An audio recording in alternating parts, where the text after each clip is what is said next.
Para além do princípio de realidade, em torno desse princípio fundamental da doutrina de Freud, a segunda geração de sua escola pôde definir sua dívida e seu dever. Para a psiquiatria ou psicólogo que se inicia, em nossos anos 30, no método psicanalítico, já não se trata de uma dessas conversões que rompem um progresso mental e que, como tais, atestam menos uma escolha amadurecida na pesquisa do que a explosão de uma secreta discordância efetiva. Sedução ética do devotamento a uma causa controvertida, chamada sedução econômica de uma especulação contra os valores estabelecidos. Não lastimamos para análise esses apelos por demais oferecidos nos subterfúgios da compensação. A nova psicologia não reconhece a psicanálise apenas o direito de cidadania, recortando-a incessantemente no progresso de disciplinas oriundas de outros âmbitos. Demonstra seu valor de via pioneira. Assim é, digamos, sob uma incidência normal, que a psicanálise é abordada pelo que chamaremos, passando por cima da arbitrariedade dessa fórmula, a segunda geração analítica. É essa incidência que aqui queremos definir, para apontar o caminho em que ela se reflete. 1. A psicologia constitui-se como ciência quando a relatividade de seu objeto é por Freud postulada, ainda que restrita aos fatos do desejo. Crítica do associacionismo.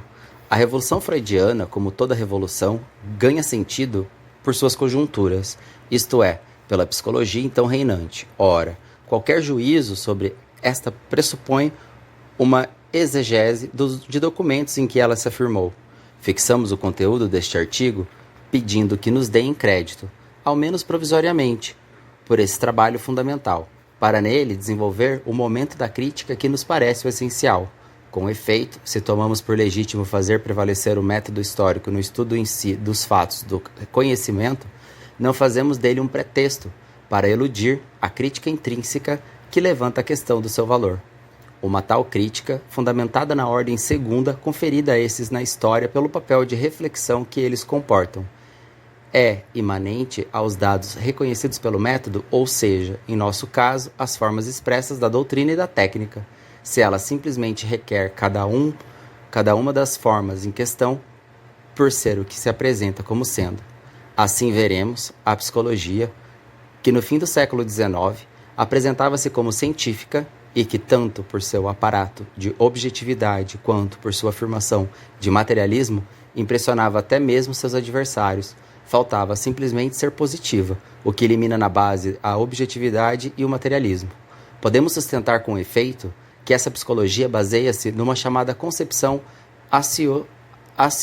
associacionista do psiquismo, não tanto por formulá-la como doutrina, mas por receber dela, e como dados do senso comum, uma série de postulados que determinam os problemas em sua própria formulação. Sem dúvida, evidencia-se desde o começo que os contextos em que ela classifica os fenômenos, como sensações, percepções, imagens, crenças, operações lógicas, juízos e etc., são tomados de empréstimo, tal e qual da psicologia escolástica, que por sua vez o extraiu da elaboração de séculos de filosofia. Convém, pois, reconhecer que esses contextos, longe de terem sido forjados por uma concepção objetiva da realidade psíquica, são apenas o produto de uma espécie de desgaste conceitual, onde se veem os traços das vicissitudes de um esforço específico que impele o homem a buscar para seu próprio conhecimento uma garantia de verdade, garantia que, como se percebe, é transcendental por sua posição e continua a sê-lo, portanto, em sua forma, mesmo quando o filósofo vem a negar sua existência. Qual é o mesmo aspecto de transcendência que os conceitos resíduos dessa busca conservam? Isso equivaleria a definir o que o associacionismo introduz de não positivo na constituição mesma do objeto da psicologia. Que seja difícil deslindá-lo nesse nível, eis o que compreendemos ao lembrar que a psicologia atual conserva muitos desses conceitos, e que a purificação dos princípios é em toda ciência o que mais tardiamente se conclui. Mas as petições do princípio florescem na economia geral dos problemas que caracteriza a cada momento o ponto de detenção de uma teoria. Assim, considerado em conjunto, o que é facilitado pelo recuo do tempo, o associacionismo nos revela suas implicações metafísicas como brilhante clareza, para opô-lo simplesmente a uma concepção que se define, mais ou menos judiciosamente, nos fundamentos teóricos de diversas escolas contemporâneas, sob o nome de função do real. Digamos que a teoria associacionista é dominada pela função do verdadeiro. Essa teoria fundamenta-se em dois conceitos, um mecanicista, o de engrama, outro falaciosamente tido como dado pela experiência, o da ligação associativa do fenômeno mental. O primeiro é uma fórmula de pesquisa, aliás, bastante flexível, para designar o elemento psicofísico, e que introduz apenas uma hipótese, embora fundamental, a da produção passiva desse elemento. É notável que a escola tenha acrescentado o postulado do caráter atomístico desse elemento. Com efeito, foi esse postulado que limitou o olhar de seus defensores, a ponto de fazê-los passar ao largo dos fatos experimentais em que se manifesta a atividade do sujeito na organização da forma. Fatos, por outro lado, tão compatíveis com a interpretação materialista que seus inventores, posteriormente, não os conceberam de outro modo. O segundo dos conceitos, o de ligação associativa, fundamenta-se na experiência das relações do ser vivo, mas é estendido aos fenômenos mentais, sem que se critiquem de maneira alguma as petições de princípio que ele retira, precisamente do dado psíquico, em particular aquele que se supõe dada a forma mental de similitude, entretanto tão delicada em si de ser analisada. Assim se introduz no conceito explicativo o próprio dado do fenômeno que se pretende explicar. Trata-se de verdadeiros passes de mágicas conceituais, cuja inocência não desculpa a grosseria, e que, como sublinhou um Janet, qual verdadeiro vício mental próprio de uma escola, transformam-se realmente no pau para toda a obra das reviravoltas da teoria. É desnecessário dizer que assim se pôde desconhecer totalmente a necessidade de uma espécie de análise, que sem dúvida exige sutileza, mas cuja ausência torna caduca qualquer explicação em psicologia, e que se chama análise fenomenológica. Por conseguinte, convém indagar o que significam essas carências no desenvolvimento de uma disciplina que se coloca como objetiva. Será isso obra do materialismo, como se permitiu de uma certa crítica dissesse? Pior ainda, será a própria objetividade impossível de ser atingida em psicologia? Denuncia-se o vício teórico do associacionismo ao se reconhecer em sua estrutura a formulação do problema do conhecimento do ponto de vista filosófico. Com efeito, é justamente a formulação tradicional desse problema que, por ter sido herdada sob a primeira camuflagem das chamadas fórmulas empíricas de Locke, encontra-se nos dois conceitos fundamentais da doutrina, a saber, a ambiguidade de uma crítica sob a tese do Nihil intellectu quam non pris furet in sensu reduz a ação do real ao ponto de contato da mística sensação pura, isto é, a não ser mais que o ponto cego do conhecimento, já que nada nele é reconhecido, e que impõe ainda mais fortemente, explícita ou não, no nisi intellectus ipsi, como a antinomia dialética de uma tese incompleta. A primazia do espírito puro, na medida em que, pelo decreto essencial da identificação, reconhecendo o objeto ao mesmo tempo que o afirma, constitui o momento verdadeiro do conhecimento. Eis a fonte dessa concepção atomística do engrama, de onde provém as cegueiras da doutrina, em relação à experiência, ao passo que a ligação associativa, por suas implicações não criticadas, nela veicula uma teoria basicamente idealista dos fenômenos do conhecimento. Este último ponto, evidentemente paradoxal, numa doutrina cujas pretensões são as de um materialismo ingênuo, aparece claramente a partir do momento em que tentamos dele formular uma exposição um pouco sistemática, ou seja, submetida à carência própria de seus conceitos. O de Taine, que é o de um divulgador, porém consequente, é precioso nesse aspecto. Nele seguimos uma construção sobre os fenômenos do conhecimento, que tem por desígnio reduzir as atividades superiores a complexos de reações elementares, e que fica reduzida a buscar no controle das atividades superiores os critérios diferenciais das relações elementares. Basta nos referirmos para captar plenamente esse paradoxo, a impressionante definição que é fornecida na percepção como uma alucinação verdadeira.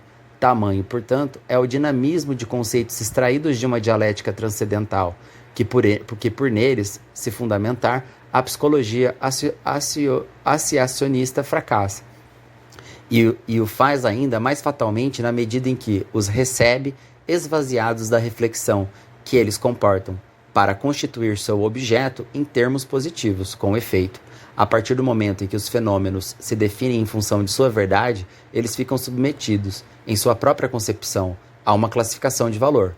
Tal hierarquia não apenas vicia, como vimos, o estudo objetivo dos fenômenos, no que tange a sua importância no próprio conhecimento, como também subordinando a sua perspectiva todo o dado psíquico, falseia a análise e lhe empobrece o sentido. Assim é que, assimilando o fenômeno da alucinação à ordem sensorial, a psicologia associacionista só faz reproduzir o alcance absoluto mítico que a tradição filosófica conferia a esse fenômeno, na questão acadêmica referente aos erros dos sentidos. Sem dúvida, o fascínio próprio desse papel de escândalo teórico explica esses verdadeiros desconhecimentos na análise do fenômeno, que permitem a perpetuação ainda tenaz em mais de um clínico de uma formulação tão errada de seu problema. Consideremos agora os problemas da imagem. Esse fenômeno, de certo mais importante da psicologia pela riqueza de seus dados concretos, o é também pela complexidade de sua função. Complexidade esta que não se pode tentar abarcar num único termo, a não ser o de função de informação. As diversas acepções desse termo, que, da vulgar à arcaica, visam a noção de um evento, a marca de uma impressão ou a organização por uma ideia, efetivamente exprimem bastante bem os papéis da imagem, como forma intuitiva do objeto, forma plástica do engrama e forma geradora do desenvolvimento. Esse fenômeno extraordinário, cujos problemas vão da fenomenologia mental à biologia e cuja ação repercute desde as condições do espírito até determinismos orgânicos, de uma profundeza talvez insuspeitada, parece-nos, no associacionismo, reduzido à sua função de ilusão, sendo a imagem, segundo o espírito do sistema, considerada uma sensação enfraquecida, na medida em que atesta menos seguramente a realidade. Ela é tomada por eco e sombra da sensação e, portanto, identificada com seu traço, com o engrama. A concepção do espírito, como um polipeiro de imagens, essencial ao associacionismo, foi criticada sobretudo por afirmar um mecanicismo puramente metafísico. Assinalou-se menos que seu absurdo essencial reside no empobrecimenento intelectualista que ela impõe à imagem.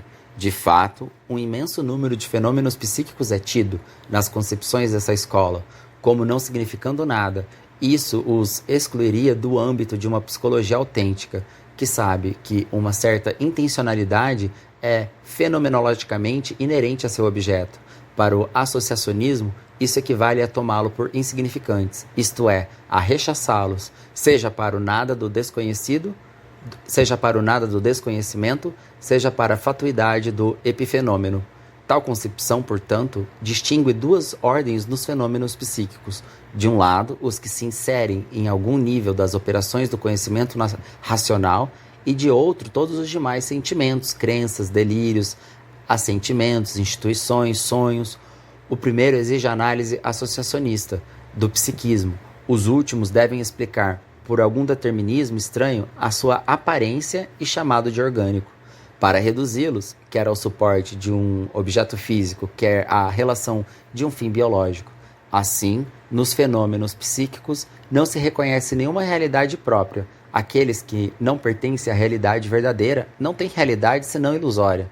Essa realidade verdadeira é constituída pelo sistema de referências, que é válido para a ciência já estabelecida, isto é, mecanismos tangíveis para as ciências físicas, aos quais se juntam motivações utilitaristas nas ciências naturais.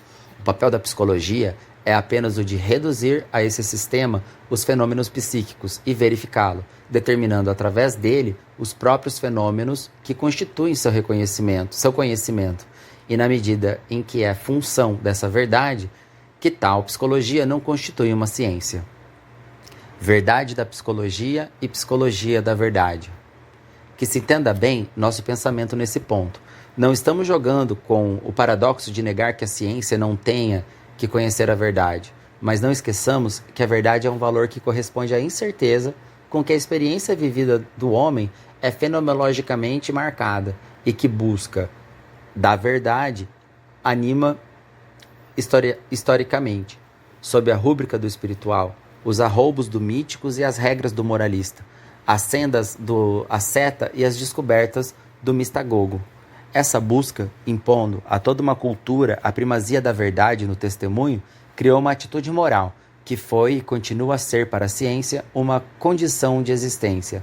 Mas a verdade, em seu valor específico, é alheia à ordem da ciência. A ciência pode honrar-se de suas alianças com a verdade, pode propor-se como objeto seu fenômeno e seu valor, mas não pode, de maneira alguma, identificá-la como seu fim próprio.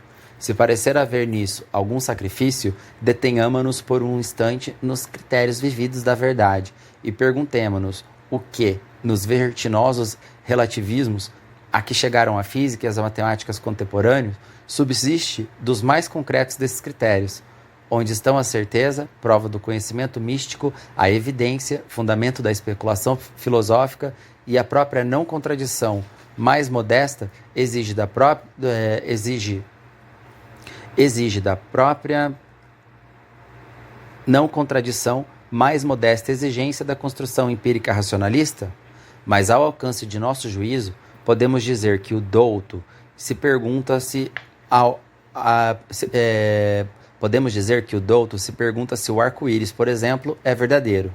Importa-lhe apenas que esse fenômeno seja comunicável em alguma linguagem, condição da ordem mental, registrável de alguma forma, condição de ordem experimental, e que consiga inserir-se na cadeia das identificações simbólicas, onde sua ciência unifica a diversidade de seu objeto próprio, condição da ordem racional.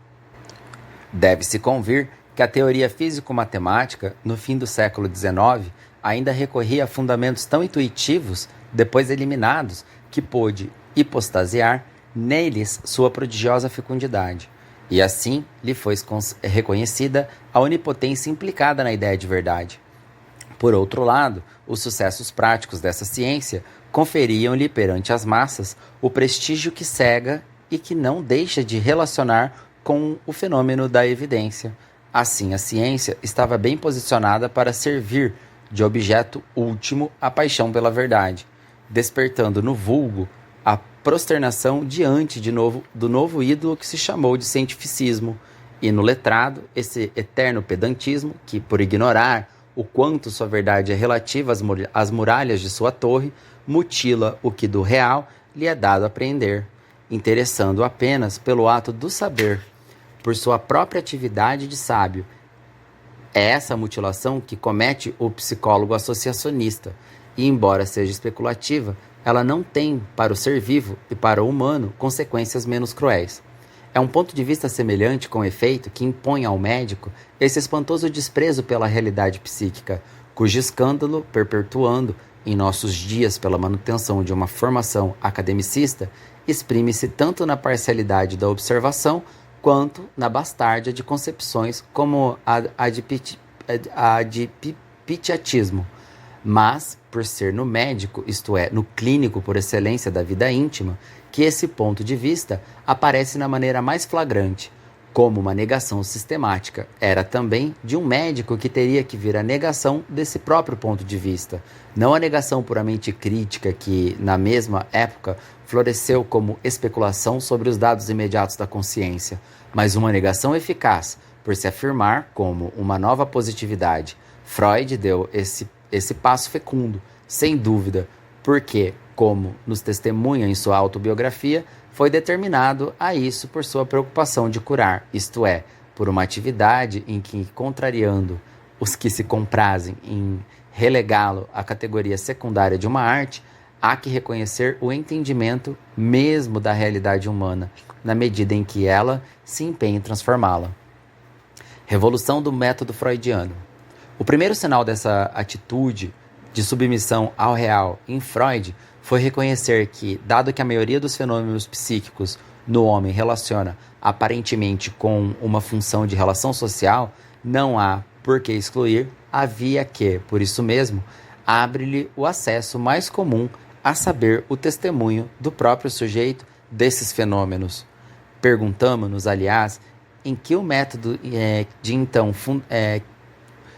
Perguntamo-nos, aliás, em que o médico de então fundamentava o ostracismo de princípio com que era marcado. Para ele, o testemunho do doente, a não ser na irritação de reconhecer neste por vulgares seus próprios preconceitos. Essa foi, com efeito, a atitude comum a toda uma cultura que guiou tanto a abstração analisada acima quanto a dos outros. Para o doente, assim como para o médico, a psicologia era o campo do imaginário, no sentido do ilusório. Logo, o que tem significação real, o sintoma, por conseguinte, só pode ser psicológico na aparência e há de se distinguir no primeiro do registro comum da vida psíquica por algum traço discordante onde se mostre bem seu caráter grave. Freud compreendeu que era essa própria escolha que tornava sem o valor o depoimento do doente. Se quisermos reconhecer uma realidade característica das reações psíquicas, não convém começarmos por escolher entre elas. É preciso começar por não escolher, para aquilatar sua eficiência. Há de respeitar sua sucessão. De certo, não se trata de restituir-lhes a cadeia através do relato, mas o momento mesmo do depoimento pode constituir um fragmento significativo delas, desde que se exija a íntegra de seu texto e que se o liberte dos grilhões do relato. Assim se constitui o que podemos chamar experiência analítica. Sua primeira condição formula-se numa lei de não omissão, que promove ao nível de interesse reservado ao notável tudo aquilo que se compreende por si, o cotidiano e o comum, mas ela é incompleta sem a segunda, ou lei de não sistematização, que postulando a incoerência como condição de experiência, atribui uma presunção de significação a qualquer rebotalho da vida mental, ou seja, não apenas as representações das quais a psicologia de escola vê apenas o absurdo, roteiro do sonho, pressentimentos, fantasias do devaneio, delírios confusos ou lúcidos, mas também aos fenômenos que, por serem totalmente negativos, não têm, por assim dizer, estado civil. Lapsos de linguagem e lapsos da ação. Observa-se que essas duas leis, ou melhor, regras da experiência, a primeira das quais foi isolada por Pichon, aparece em Freud em uma só, que ele formulou segundo o conceito então reinante como lei da associação livre. Descrição fenomenológica da experiência psicanalítica. É essa mesma experiência que constitui o elemento da técnica terapêutica, mas o médico pode propor-se, se tiver um pouco de senso teórico, definir o que ela traz à observação. Nesse caso, terá mais de uma oportunidade de se maravilhar. Se é essa a forma de espanto que corresponde na pesquisa ao aparecimento de uma relação tão simples que parece furtar-se ao pensamento. O dado dessa experiência é, primeiramente, a linguagem. Uma linguagem, isto é, um signo. Quão complexo é o problema do que ela significa quando o psicólogo se relaciona com o sujeito do conhecimento, isto é, com o pensamento do sujeito, que relação há entre este e a linguagem? Não é ele apenas uma linguagem, porém secreta, ou não é ela apenas a expressão de um pensamento puro não formulado? Onde encontrar o denominador comum aos dois termos desse problema, isto é, a unidade da linguagem é o signo? Estará contido na palavra o substantivo, o verbo ou talvez o advérbio, na densidade de sua história? Por que não nos mecanismos que compõem o foneticamente? Como escolher, nesse dédalo, para onde nos arrastam filósofos e linguistas, psicofísicos e fisiologistas? Como escolher uma referência que, à medida que a dizemos mais elementar, parece-nos mais mítica? Mas o psicanalista, por não desvincular a experiência da linguagem da situação que ela implica, a do interlocutor, toca no fato simples de que a linguagem, antes de significar alguma coisa, significa para alguém. Pelo simples fato de estar presente e escutar, esse homem que fala dirige-se a ele, e já que ele impõe a seu discurso não querer dizer nada, resta o que esse homem quer lhe dizer. O que ele diz, com efeito, pode não ter sentido algum, mas o que ele lhe diz contém um sentido. É no movimento de responder que o ouvinte o sente. É suspendendo esse movimento que ele compreende o sentido do discurso. Então, reconhecendo neste uma intenção, dentre aquelas que representam uma certa tensão da relação social, intenção reivindicatória, intenção punitiva, intenção propiciatória, intenção demonstrativa, intenção puramente agressiva. Sendo essa intenção assim compreendida, que se observe como a transmite a linguagem de duas maneiras, das quais a análise é rica em ensinamentos. Ela se exprime, mas sem ser compreendida pelo sujeito, naquilo que o discurso relata do vivido.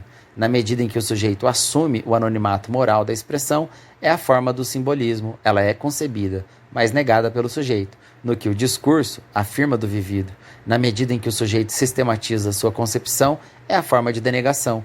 Assim, a intenção revela-se na experiência, inconsciente enquanto expressa, consciente enquanto reprimida, ao passo que a linguagem, por ser abordada por sua função de expressão social, revela ao mesmo tempo sua unidade significativa na intenção e na sua ambiguidade constitutiva, como expressão subjetiva, depondo contra o pensamento, sendo mentirosa com ele. Nota-se de passagem que essas relações que a experiência oferece aqui ao aprofundamento fenomenológico são ricas em diretrizes para qualquer teoria da consciência, especialmente a mórbida, vindo seu reconhecimento incompleto tornar caduca a maioria dessas teorias. Mas prossigamos na decomposição da experiência. O ouvinte entra nela, portanto, na situação de interlocutor. Esse papel, o sujeito lhe solicita que o sustente, a princípio implicitamente, e logo depois, de maneira explícita. Silencioso, porém, é furtando-se até mesmo as reações de seu rosto, além de pouco discernido em sua pessoa. O psicanalista recusa-se pacientemente a isso. Não haverá um limite em que essa atitude deva fazer cessar o monólogo? Se o sujeito prossegue nele, é em virtude da lei da experiência, mas acaso continua ele a se dirigir ao ouvinte realmente presente, ou antes agora, a algum outro, imaginário, porém mais real, ao fantasma da lembrança, à testemunha da solidão, à estátua do dever, ao mensageiro do destino. Contudo, em sua própria reação à recusa do ouvinte, o sujeito trai a imagem com que o substitui, por sua súplica, suas imprecações, suas insinuações, suas provocações e seus artifícios, pelas oscilações da intenção com que o visa e que o analista registra. Imóvel, mas não impassível, ele lhe comunica o desenho dessa imagem. Entretanto, à medida que essas intenções tornam-se mais expressas no discurso, elas são entremeadas de testemunho com que o sujeito as apoia, as reforça, fazendo-as recobrar o fôlego. Ele formula aquilo de que sofre e o que quer superar aqui. Confia o segredo de seus fracassos e o sucesso de seus projetos. Julga seu caráter e suas relações como outrem. Assim, ele informa sobre o conjunto de sua conduta ao analista, que ele mesmo, testemunho de um momento desta, encontra aí uma base para sua crítica. Ora, o que essa conduta mostra ao analista após tal crítica é que nela atua permanentemente a própria imagem que ele vê surgir no atual. Mas o analista não chegou ao cabo de sua descoberta, pois à medida que a petição assume a forma de um pleito, o depoimento se amplia por seus apelos à testemunha. São relatos puros e que parecem fora do assunto, hors do sujet, que o sujeito agora joga no fluxo de seu discurso. Eventos sem intenção e fragmentos das lembranças que constituem sua história, e, dentre os mais disjuntos, aqueles que afloram de sua infância. Mas, eis que, entre estes, o analista reencontra a mesma imagem que, com suas jogadas, ele havia suscitado no sujeito, cujo rastro reconhecer impresso na pessoa dele. Essa imagem, que ele de certo sabia ser essencialmente humana, já que provoca paixão, já que exerce opressão, mas que, como faz ele mesmo para o sujeito, furtava suas feições a seu olhar. Essas feições ele as descobre num retrato de família, imagem do pai ou da mãe, do adulto onipotente, terno ou terrível, benevolente ou punitivo, imagem do irmão, filho, rival, reflexo de si ou companheiro. Mas essa mesma imagem que o sujeito presentifica por sua conduta e que nela se produz sem cessar, ele a ignora, nos dois sentidos da palavra, ou seja, ignora que aquilo ele repete em sua conduta, quer o tome ou não por seu, ele não sabe que essa imagem o explica e ignora que desconhece essa importância da imagem quando evoca a lembrança que ela representa. Pois bem, enquanto o analista acaba de reconhecer essa imagem, o sujeito, pelo debate que conduz, acaba de lhe impor o papel dela. É dessa posição que o analista extrai o poder de que irá dispor para sua ação sobre o sujeito.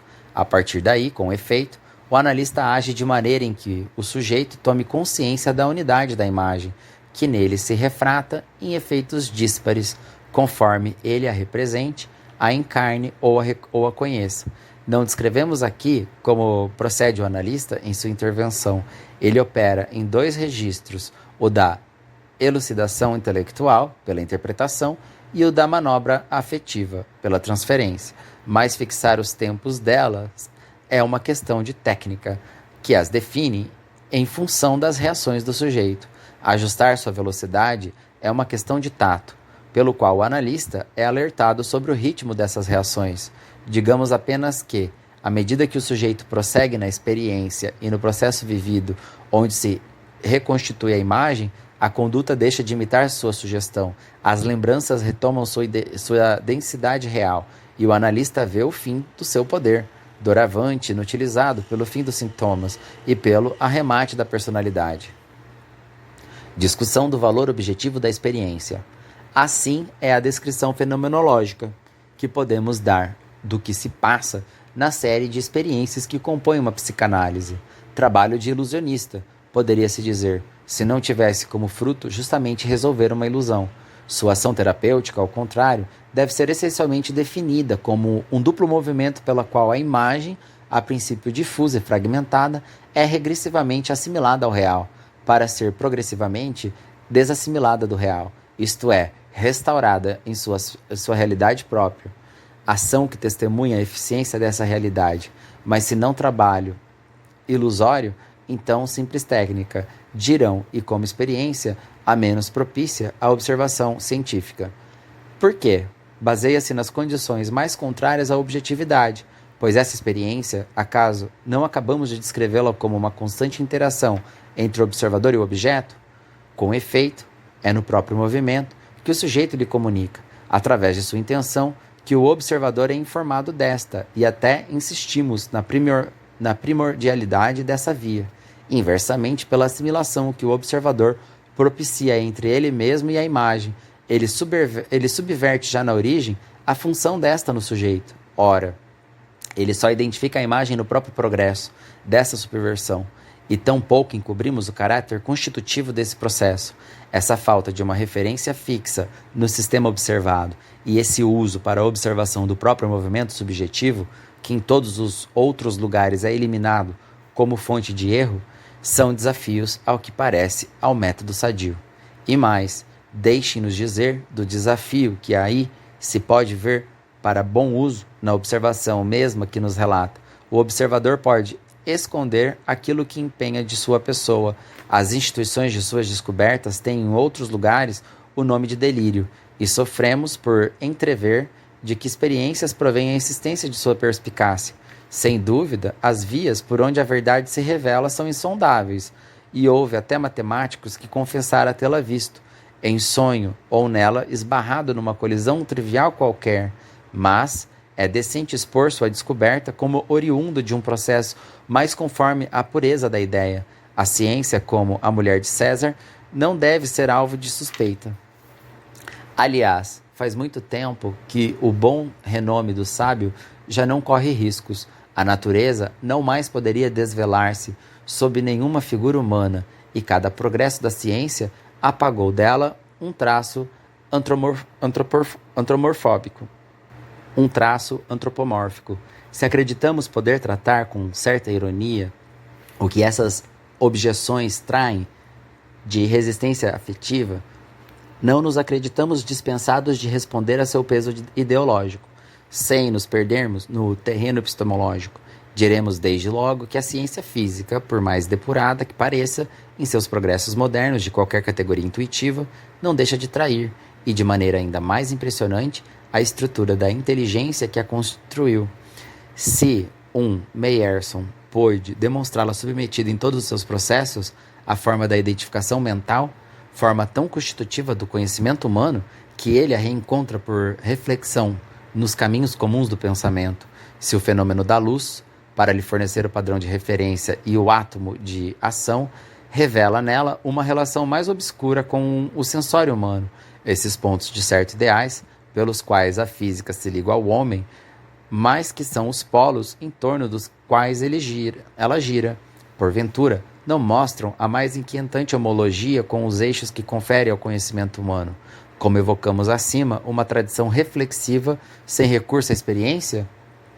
Seja como for, o antropomorfismo, que reduziu a física na noção de força, por exemplo, é um antropomorfismo não noético, mas psicológico, ou seja, essencialmente a projeção da intenção humana, transpor a mesma exigência de redução para uma antropologia nascente, impondo-a até mesmo em seus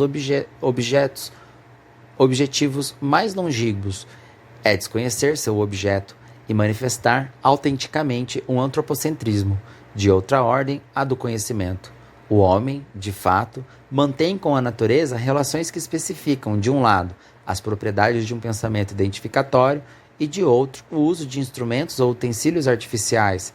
Suas relações com seu semelhante procedem por vias bem mais diretas. Não estamos designando aqui a linguagem, nem as instituições sociais elementares, que, seja qual for sua gênese, são marcadas em sua estrutura pelo artificialismo. Estamos pensando nessa comunicação efetiva, essencial ao grupamento social, que se manifesta de maneira bastante imediata nos fatos, de que é seu semelhante que o homem explora, de que é nele que se reconhece, e de que é a ele que se liga pelo vínculo psíquico indelével, que perpetua a miséria vital, realmente específica de seus primeiros anos de vida. Essas relações podem ser opostas às que constituem, no sentido estrito, o conhecimento como relações de connaturalidade. Queremos evocar com esse termo sua homologia, com as formas mais imediatas, mais globais e mais adaptadas que caracterizam em seu conjunto as relações psíquicas do animal com seu meio natural, e pelas quais estas se distinguem das mesmas relações no homem. Voltaremos a falar do valor desse ensinamento da psicologia animal. De qualquer modo, no homem, a ideia de um mundo unido a ele por uma relação harmoniosa deixa adivinhar sua base no antropomorfismo do mito da natureza, à medida que se realiza o esforço que impulsiona essa ideia. A realidade dessa base revela-se na subversão cada vez mais vasta da natureza, que é a hominização do planeta. A natureza do homem é sua relação com o homem. O objeto da psicologia define-se em termos essencialmente relativistas.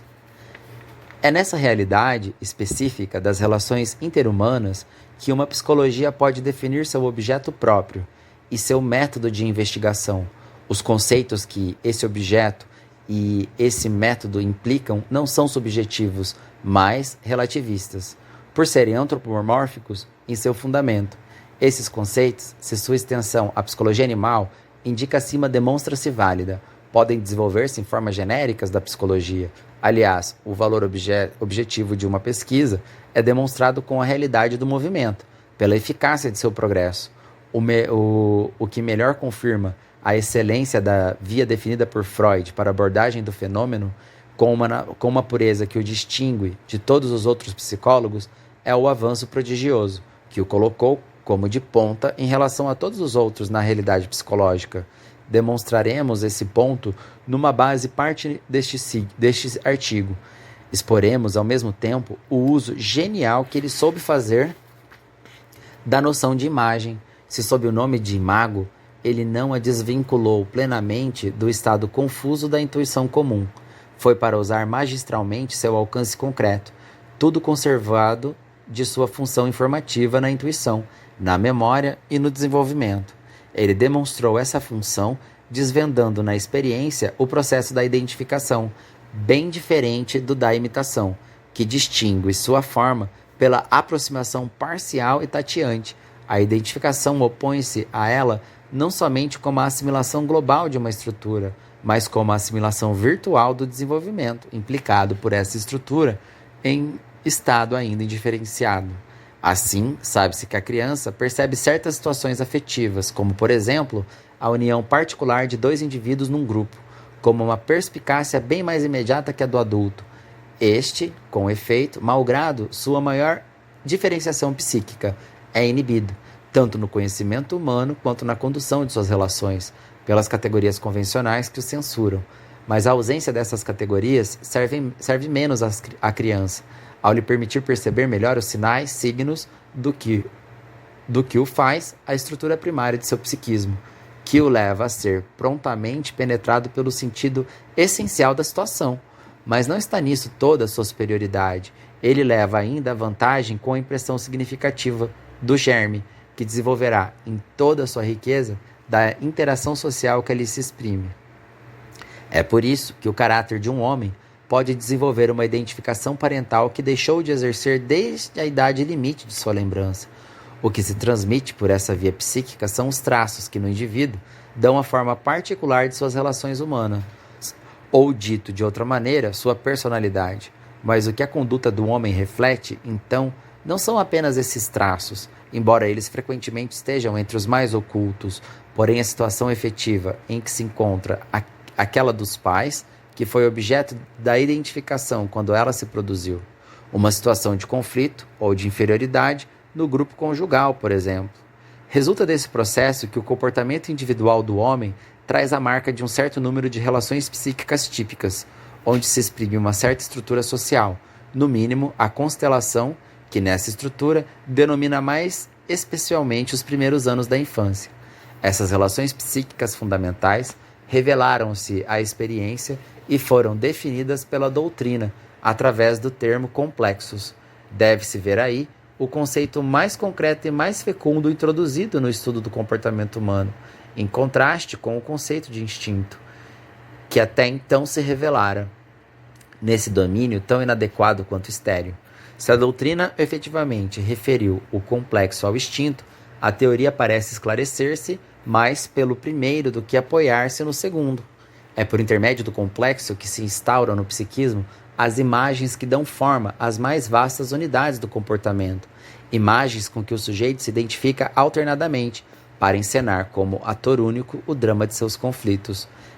Essa comédia, situada pelo espírito da espécie sob o signo do risco das lágrimas, é uma comédia dell'arte, no sentido de que cada indivíduo a improvisa e a torna medíocre ou sumamente expressiva conforme seus dons, é claro, mas também segundo uma lei paradoxal, que parece mostrar a fecundidade psíquica de toda a insuficiência vital. Comédia dell'arte, além disso, por se encenar segundo o roteiro típico e papéis tradicionais. Ali podemos reconhecer os mesmos personagens que tipificaram o folclore, os contos e o teatro infantil ou adulto, a ogra, o bicho-papão, o avarento, o pai nobre, que os complexos exprimem por nomes mais eruditos. Reconheceremos, numa imagem para a qual nos levará a outra vertente deste trabalho, a figura do Arlequim. Com efeito, depois de haver valorizado a realização fenomenológica do freudismo, passamos agora à crítica de sua metapsicologia. Ela começa muito precisamente na introdução da noção de libido. A psicologia freudiana, de fato, exacerbando sua indução como uma audácia próxima da temeridade, pretende remontar da relação interhumana, tal como ela a isola como determinada em nossa cultura a função biológica, que seria seu substrato, e aponta essa função no desejo sexual. Convém distinguir, no entanto, dois usos do conceito de libido, aliás, incessantemente confundidos na doutrina, como conceito energético, regendo a equivalência dos fenômenos, e como hipótese substancialista, referindo-se à matéria. Designamos a hipótese de substancialista e não materialista, porque o recurso à ideia de matéria é apenas uma forma ingênua e ultrapassada de um autêntico materialismo. Seja como for, é no metabolismo da função sexual no homem que Freud aponta a base das sublimações infinitamente variadas que seu comportamento manifesta.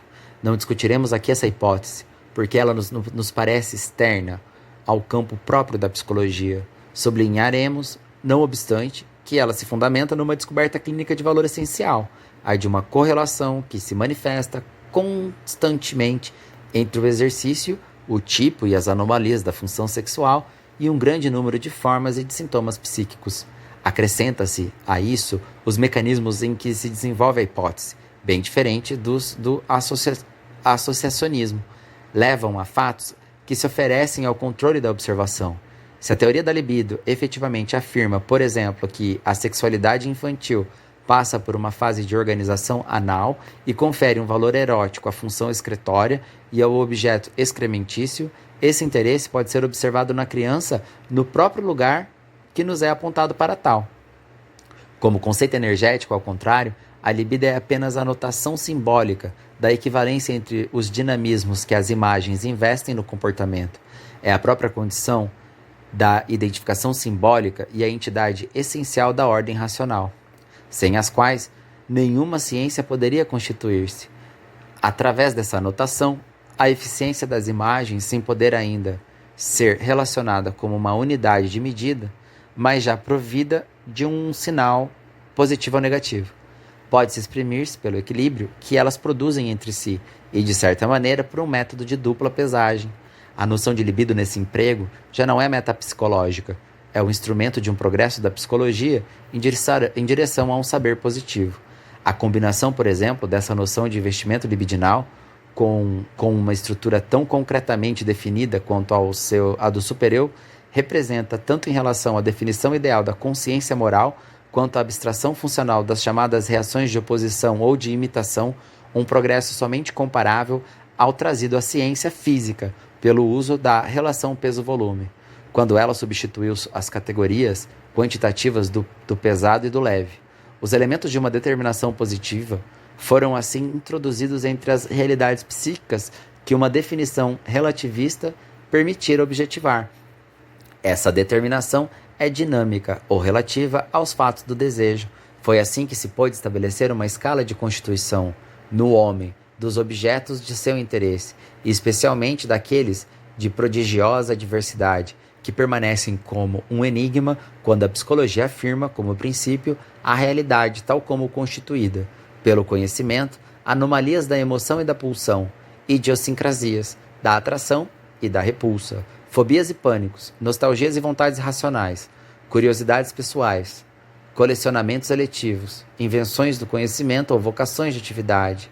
Por outro lado, definiu-se uma divisão do que podemos chamar de lugares imaginários, que constituem a personalidade, lugares que se distribuem e nos quais se compõem conforme seus tipos. As imagens anteriormente evocadas como formadoras do desenvolvimento são eles o isso e o eu, as instâncias arcaicas e secundárias do super-eu. Aqui se colocam duas questões. Através das imagens, objetos do interesse, como se constitui essa realidade em que se concilia universalmente o conhecimento do homem? Através das identificações típicas do sujeito, como se constitui o eu, onde é que ele se reconhece? A essas duas questões, Freud novamente responde de passagem no terreno metapsicológico. Ele formula um princípio de realidade, cuja a crítica em sua doutrina constituiu o final de nosso trabalho. Mas antes, devemos examinar que a contribuição trazem no que tange à realidade da imagem e as formas do conhecimento. As pesquisas que, com a disciplina freudiana, concorrem para a nova ciência psicológica, essas serão as duas partes do nosso segundo artigo. Marienbad, no Armentières, agosto a outubro de 1936.